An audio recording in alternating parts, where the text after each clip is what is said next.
Hello student, आज हम BEd first year के अंतर्गत संस्कृत का जो 2018 का जो प्रश्न पत्र है उसमें से एक क्वेश्चन आया था, जो उसके बारे में आज हम पढ़ेंगे कि भाई किस प्रकार जो है उस क्वेश्चन का आंसर लिखा जाना चाहिए। और जो क्वेश्चन है, ठीक है, वो जो है इस प्रकार है कि संप्रेक्षण उपांगम की परिभाषा लिखिए। ये क्वेश्चन जो है वो कितने अंक का रहा?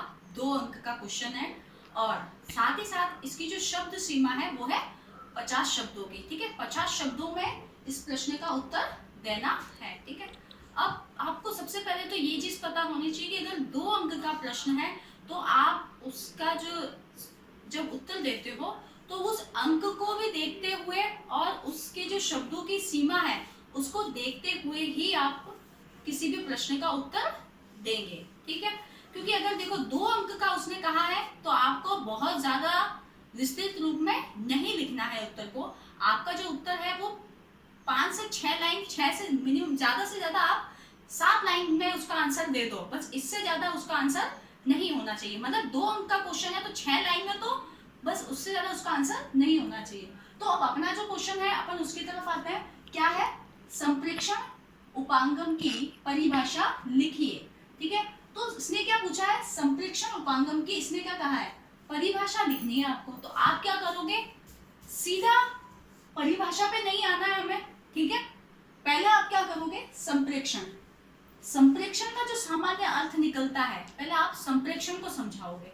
थोड़ा सा समझाना है, सामान्य सा अर्थ। ठीक है, तो क्या है संप्रेक्षण? क्या है अपना संप्रेक्षण शब्द जो है वो सम प्लस मतलब धन, प्र, धन और ईश, ये क्या है? इन धातु के योग से बना है। मतलब जो इस संप्रेक्षण के अंतर्गत जो सम है वो क्या है? उपसर्ग है। सम और प्र उपसर्ग और ईश जो कि संस्कृत की धातु है, ईश धातु, इन तीनों के योग से मिलकर बना शब्द है। कौन सा?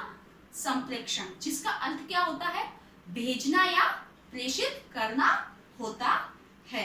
ठीक है, अब संप्रेक्षण शब्द जो है वो अंग्रेजी भाषा के कम्युनिकेशन शब्द का पर्यायवाची होता है।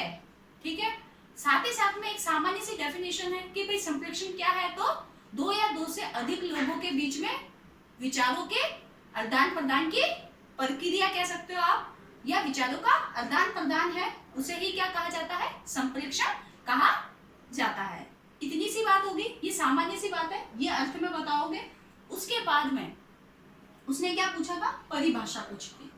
उसके बाद में आप किसी भी एक थिंकर की क्या कर दोगे? परिभाषा, जो आपको याद है उस परिभाषा को लिख दोगे। ठीक है, तो जिस तरीके से मैंने जो थी वो ये लिखी है। विलियम ग्लुयेक के अनुसार 2 या 2 से अधिक व्यक्तियों के बीच जानकारी का विनिमय, विनिमय का अर्थ भी समझना ही होता है, विनिमय या समझ का संवहन, संवहन यानी कि आदान प्रदान करना, संवहन होना ही संप्रेक्षण है। विलियम ग्लुयेक के अनुसार क्या है कि जो विचार है, उनकी जो जानकारी है, उनको क्या करना है? समझकर उसका आदान प्रदान किया जाना ही क्या है? संप्रेक्षण होता है।